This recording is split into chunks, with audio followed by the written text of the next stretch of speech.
Yep.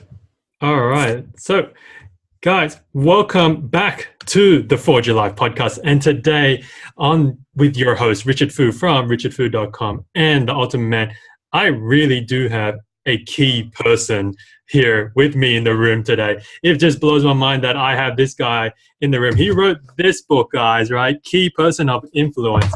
And he's not only that, he's written other international best-selling books such as The Entrepreneur Revolution and his newest book out, Oversubscribed, which I must subscribe to, which I haven't gotten to yet.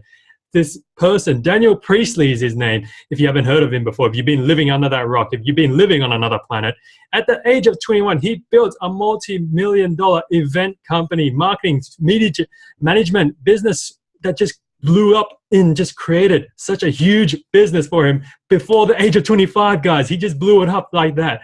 And I'm so grateful to actually have someone as amazing as him on this podcast. So I'm going to throw it over to Daniel. Daniel, man, welcome to the show. Thanks for having me on the show. Your enthusiasm is infectious. Thank you, man. Thank you. We just try and do our best over here. And so, Daniel, man, for the people who have obviously aliens, never heard of you before, right? Well, could you give us a bit of a rundown, I guess, in terms of your background and what you do and how you actually help people nowadays? Great. So my background is very much as an entrepreneur. I built companies throughout my 20s in Australia, Singapore, and the UK. Yep. And then around age 29, 30, I launched an entrepreneur growth accelerator, a business accelerator program called the Key Person of Influence Accelerator, which we today have offices in Australia, Singapore, UK, and the USA. And along the way, I wrote 3 books that you mentioned. So Key Person of Influence, Entrepreneur Revolution, and Oversubscribed. And at the moment, we help around 2,000 companies globally to go through a business acceleration process. So everything from starting with a small idea and building those first few members of team, right through to businesses that are already into the millions and millions of revenue and want to accelerate. And at the moment, we also do some business acceleration with large corporates that want to do breakout entrepreneurial teams. So they want to spin out a little entrepreneurial team from their big corporate brand, and they work with us to create the environment that would work. So I guess you could say I'm up to my elbows in entrepreneurs and entrepreneurial teams.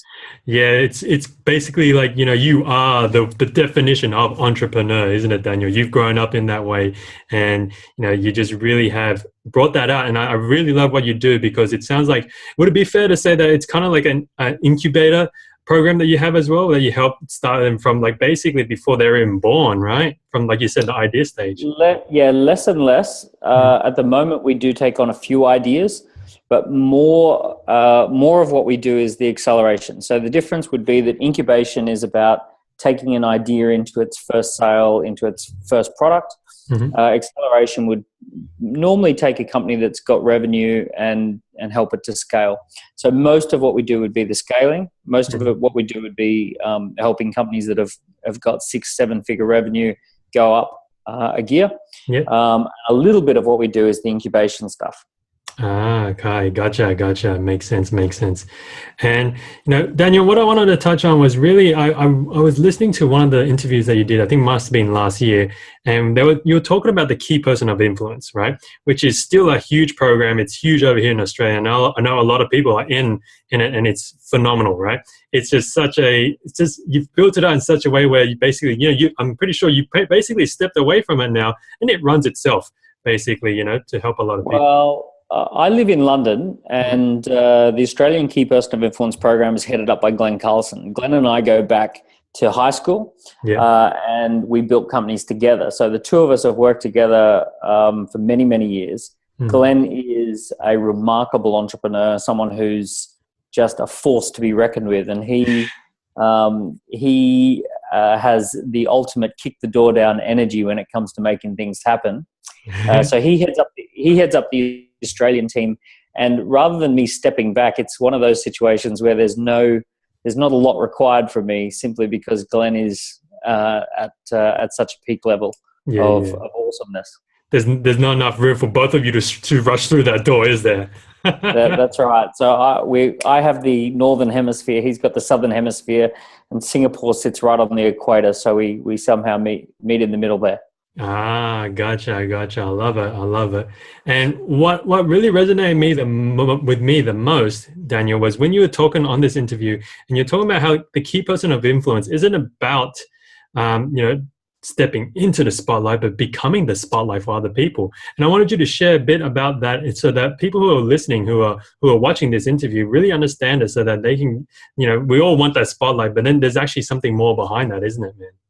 Yeah, well, the main thing is that when we talk about something like being a key person of influence, it's very easy to imagine someone who is saying, look at me, look at me, look at me, and they're perhaps narcissistic in their approach, and they're the type of person you wouldn't want to be like. That's absolutely not what we have in mind when we talk about key people of influence. We talk about a key person of influence is not someone who's trying to get into the spotlight. They're trying to be the spotlight. So if you think about someone like Oprah Winfrey, she doesn't spend a lot of time on her show saying, look at me, look at me, look at me. She shines her spotlight onto different issues, onto different people. So she's actually using her influence to raise energy for a cause. So in the same way, a key person of influence is normally not someone who says, look at me, look at me. What they're actually doing is check out this business, check out this mission, check out this vision, check out this team, check out this product. So they're putting the spotlight onto something that is a worthy, cause. So that's what real influence is about. There's nothing more disgusting than someone who's trying to be in the spotlight desperately. As human beings, we can see that for what it is pretty quickly, and we shy away from it, or we turn our back on it. But when we see someone who's up to something in the world, someone who's actually got a vision, actually got a purpose, actually getting over themselves and just simply going out and sharing it, it's incredibly attractive. It draws people in. I love it. I love it. And a question pops into my head here, Daniel, is that, if the real influence is about being that spotlight, right, and shining on things that really matter and other areas that help or bring value to people, when is the time, and this is just something that popped into my head, when is the time that we have to shine the spotlight back onto us, right, back onto the person who is the spotlight, right? When is the right time for us to step into the spotlight? The answer is never. The answer is there's no real point in trying to be the spotlight. The most successful entrepreneurs of all time, they don't ever try and make it about themselves. They make a movement about others. In fact, the time that they switch gear and try and make it about themselves is when they're on the beginning of the decline and they go into decline. The truth is that really great influence, and it's a subtle difference. Great influencers shine by being the spotlight for something, or by putting the attention onto something, by being the person who's out there making something happen. And really, there is no point. Even when you look at great entertainers who are supposedly in the spotlight, maybe the Foo Fighters or Coldplay or something like that.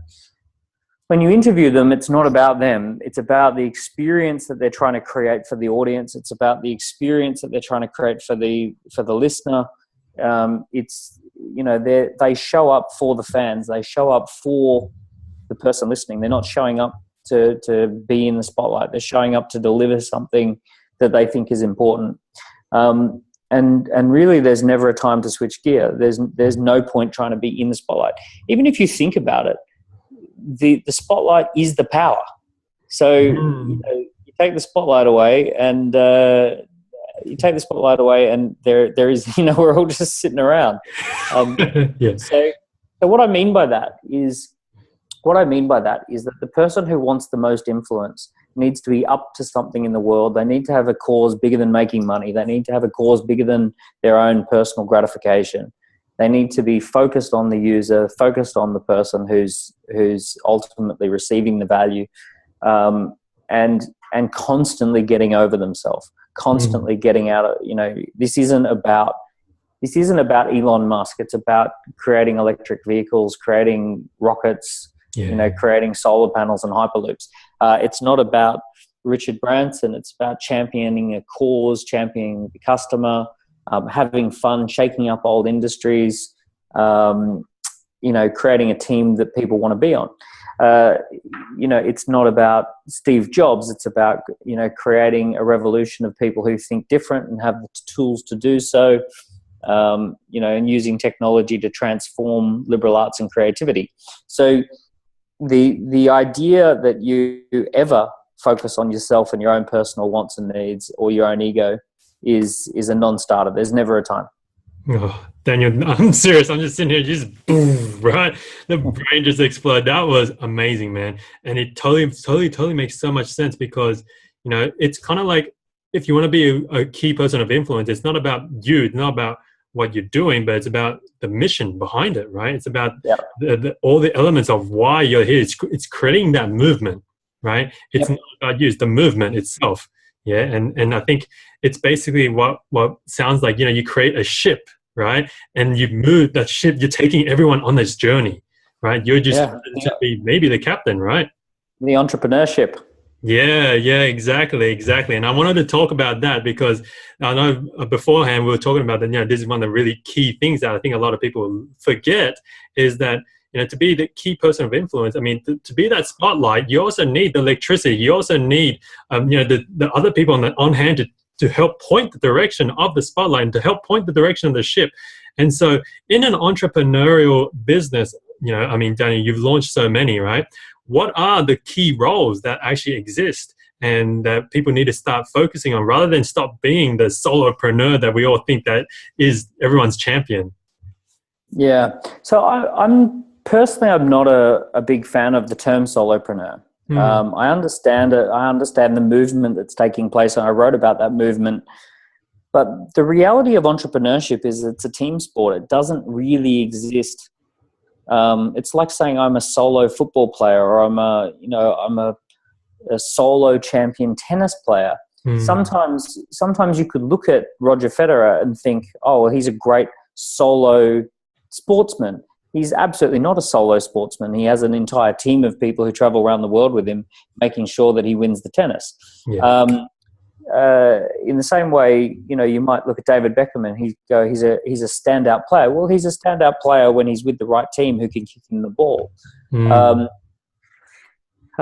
So unfortunately, there's been this whole idea around solo entrepreneurship. And the reality is that, solo entrepreneurship is actually called being self-employed. And self-employed is actually pretty lonely and often, there's not a lot of glamour in it. In most cases, self-employed people would be better off having a similar job working on someone else's team. They'd probably earn more money, work less, and have more fun. That's the reality for most people who are self-employed. Where entrepreneurship takes form and where entrepreneurship becomes something exciting is when a team of about 3 or 4 get together. And from there on, you end up with something that happens quite exciting. So you need some people who are focused on marketing and sales. You need some people who are focused on operations or development. People who are focused on administration and financial control. So when you have specialization, then you get this dynamic of team play where everyone's got a role on the team and everyone is focused on advancing their role, and then the whole thing moves forward together. The Industrial Revolution created an invention called specialization of labor or division of labor. And it's one of the most powerful things we've ever invented as human beings. And statistically, a business that goes from one or two people up to 3 or 4 people who are specialized in their approach, on average, doubles the revenue per person. So human beings become twice as effective when we work together in teams. Teamwork has been the history of humanity. Working together in little tribes has been the history of how we, elevated ourselves out of poverty. So why wouldn't it be the same with entrepreneurs? Now, people say to me all the time, but I have some outsourcers and I have some people who do work for me, great. Well, they're suppliers, but they're not part of the team. What you need is a team of 3.5, 4 people at least before that entrepreneurial effect takes place. I personally, as someone who's founded companies, I get way too much credit for the success that has happened in different businesses because they use this word called founder or co-founder. Well, the thing that you discover when you build a business that becomes valuable is that the co-founder and the founder are almost irrelevant to the value creation process. The value creation is where a business goes from about 10 people to 50 people. Mm-hmm. There's almost no real liquidity in a company until, when you look at the valuation of shares, there's almost no liquidity in a business until you hit about 50 people. Sometimes a little bit less, but normally about 50 people have to be working in a company before you get the exit values. And I know before everyone says Instagram and Instagram sold for $1 billion when it had 13 people. Okay, there's exceptions to every rule. WhatsApp is also an exception. All of those sorts of things. But the vast majority of companies have 50 people plus before they hit a very valuable valuation that other people will actually pay for. So the really, really difficult part in business is going from 10 people to 50 people in the organization. And that's the scaling process. And everyone wants to hero worship the co-founder and the founder, which is great for people like me who love to start with a blank piece of paper. But the real value goes to the person who can scale a business from 10 to 50. Mm-hmm, mm-hmm. Wow. And that's what we're talking about when we're talking about the entrepreneurship is that, you can start off with a dinghy, right? A small boat, but then to get it into that cruise ship, you need someone who's actually done it before. And and this is what I wanted to highlight a lot here is that, you need to find those people with the right specializations, right? To really, and how do you actually find that person? And most of all, how does that person even find themselves? Because in the world that we live in, Daniel, is that, there's so much glamour about being the one that started the company, the one that owns the company, the founder, the co-founder, right? How does someone recognize that that's actually maybe not their role, right? What do they have to go through and experience to realize, actually, you know what, Daniel, maybe I'm better when you got 10 people and they're going to help you, explode, basically. Yeah. Well, I would say this. I would say if it's your first time round as an entrepreneur, you're almost certainly going to be better off joining a fast growth team. So find a team that inspires you that has about 10 people and go and join that team while it goes from 10 to 50. And then you will get a very real experience of what entrepreneurship is like or what value creation inside a business is like.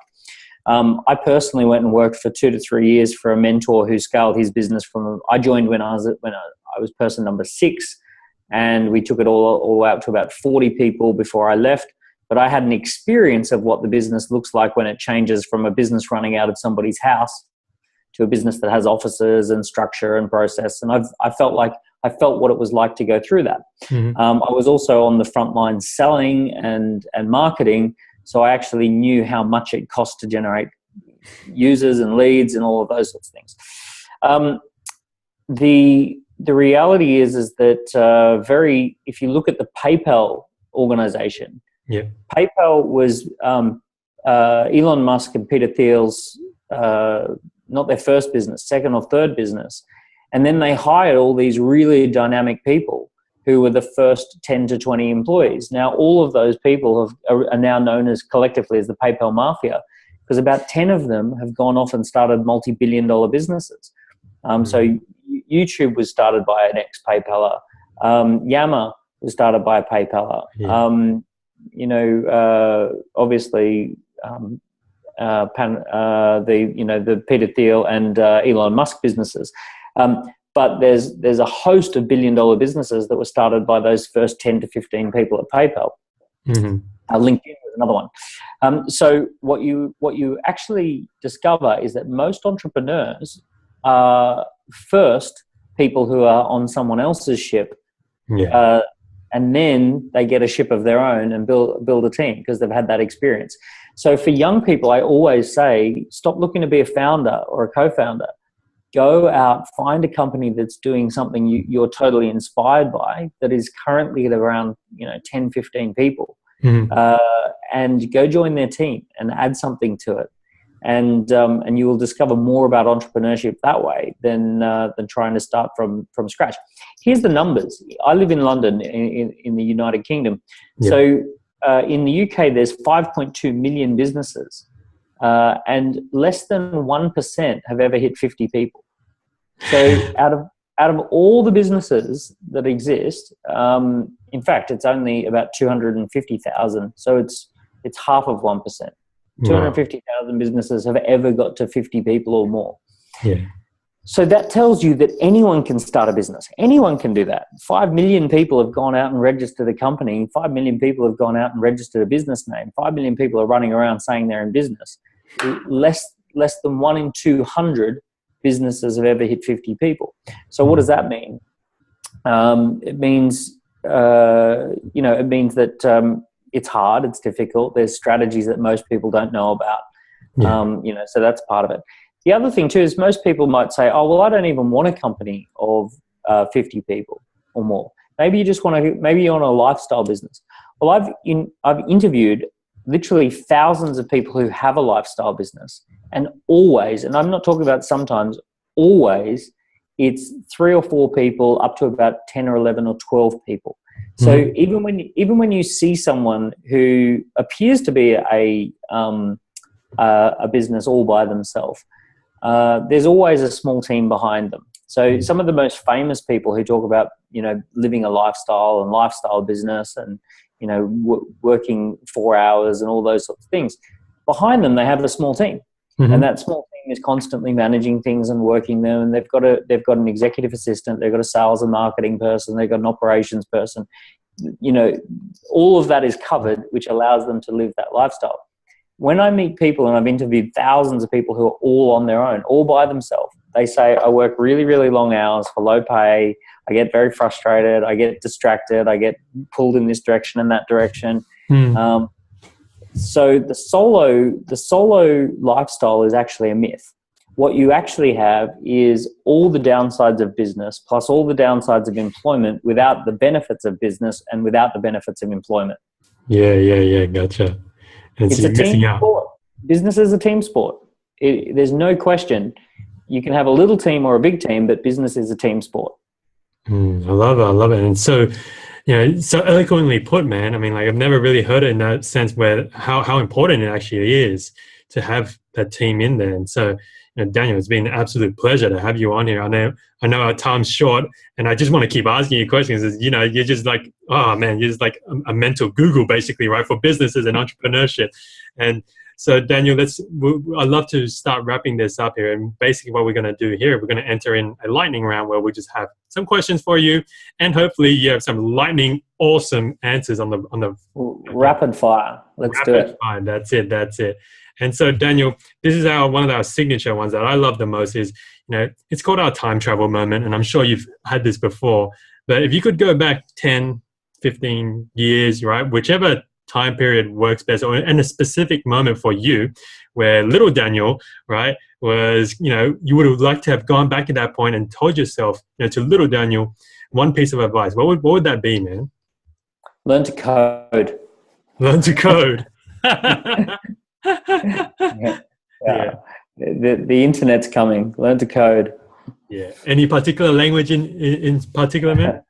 I actually still don't know enough about coding to even know what to learn. But get technology.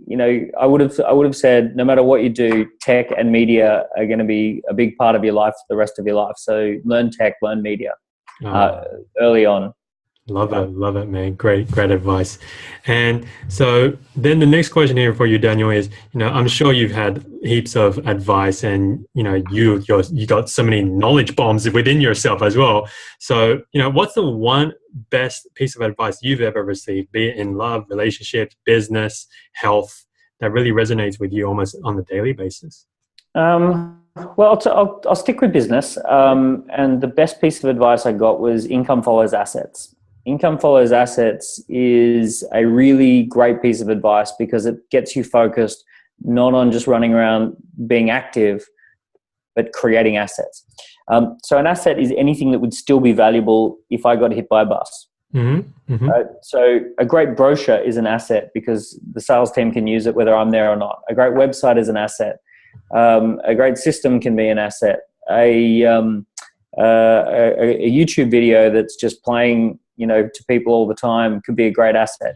But income follows assets. The more assets you create, the better the business is, and the more you scale and the more you grow.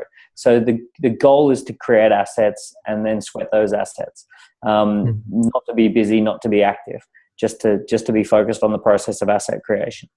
Right. And I'm guessing a person shouldn't be really caught up in asset then, is that? Which one? A person in your team, right? So say someone who's like amazing or great at sales, could they be an asset? Or? The asset is the ability to attract that type of person. So a company has an asset called culture. Yep. And culture means that if that person were to leave, another one would show up pretty soon. So what you're really looking for when it comes to an asset is, do you have the ability to consistently attract and retain high performers? That's an asset. The high performers themselves, the reality of a high performer is that quite often you've got them for 2 to 3 years and then they go off and do something else again. So the ability to get another one is the asset. Gotcha. Awesome. Thank you for clarifying on that one. That's epic, man. That's epic. Just a few more here, Daniel. So I know, aside from your amazing books, man, right? I know you've probably read a lot as well. So if there's one book that you would recommend to the people watching, the people listening, what kind of book would that be? So the most powerful book, by a long way, is the book that you write. So you got to stop looking for books to read, and you got to become the source of creativity, not the source of consumption. Problem that we have right now is that we live in a world where everyone's focused on consuming shit. And consuming is great for the purpose of inspiring you to create something.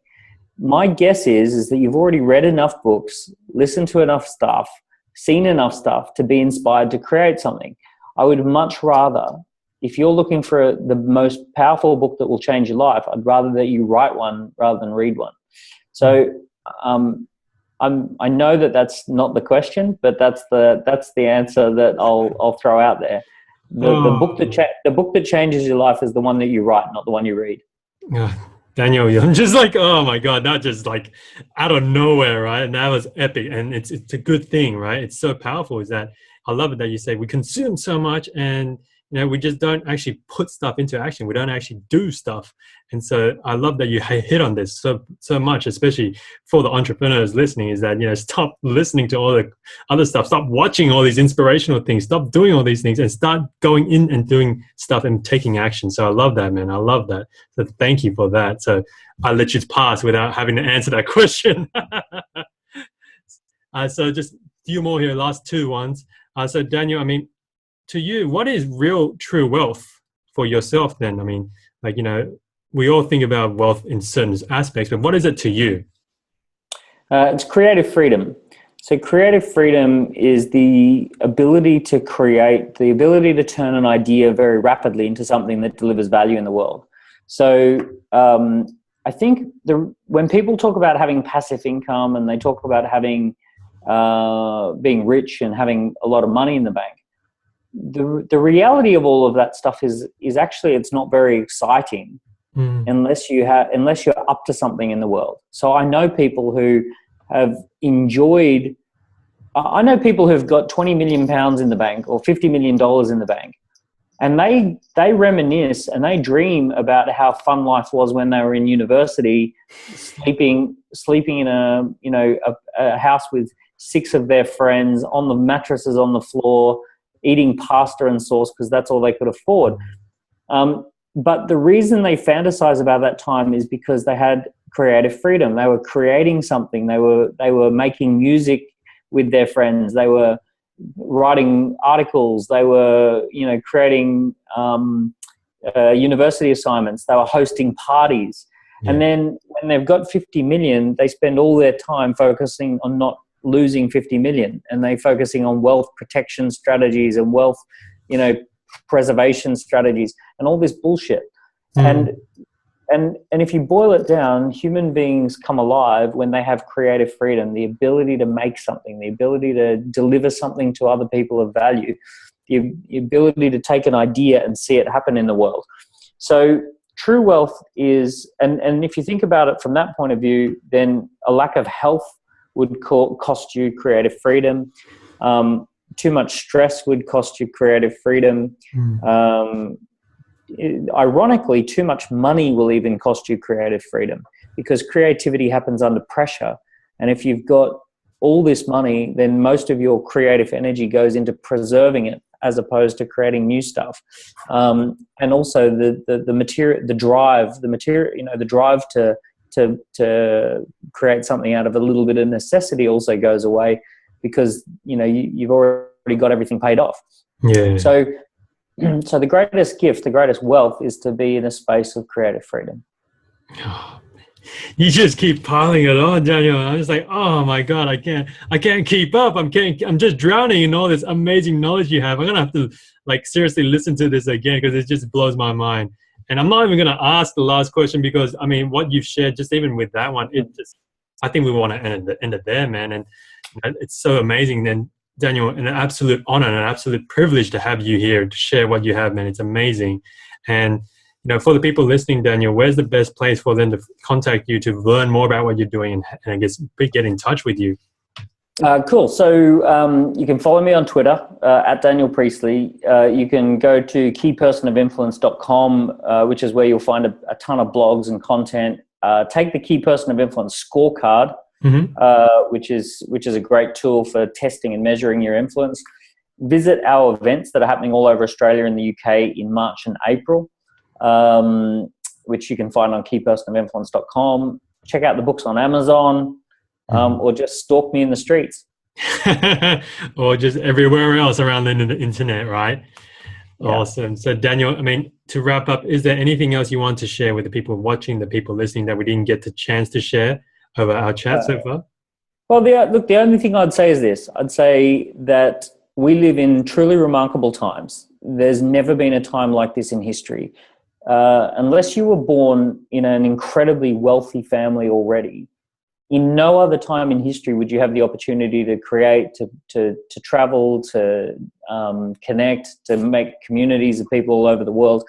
In no other time in history would you have anything close to this, the opportunities that we have right now. Whatever you're struggling with, whatever you're frustrated with, whatever gets, annoys you at the moment, keep it in perspective that you're living in the most transformational time in history, where the whole planet is rearranging and changing itself. We're going to go through a massive change in the next 10 to 15 years in the way the humanity runs. Some people are going to be incredibly pissed off about that, and there will be all sorts of horrible stuff to focus on. And some people will realize that actually it's the greatest time to be alive. So never forget that right now, this moment, it's only just getting started. It's the greatest time to be alive. Get on with it. Enjoy it. Oh, awesome. So thank you again, Daniel, man, for jumping on, man. Absolute pleasure, bro. My pleasure. Awesome. And guys, of course, if you enjoyed this, remember to head on to iTunes to subscribe and rate this podcast as 5 stars, because we need to get Daniel's message out there, right? We need to influence the world with what he just shared with us. I mean, it just blew my mind. This is probably one of the best podcast interviews I've ever had. And I've had some big people on here as well. So make sure you do that. And of course, not just Daniel's message. We have many other amazing guests on here on the 4 July podcast. And of course, at the end of today's show, I just want to say, thank you for listening. It means an absolute honor for me to hear and have you guys here listening on the show. So that's the end of the show, guys. Go out there, go live with love, guys. Go smash it. And I'll see you again on the next one. See ya.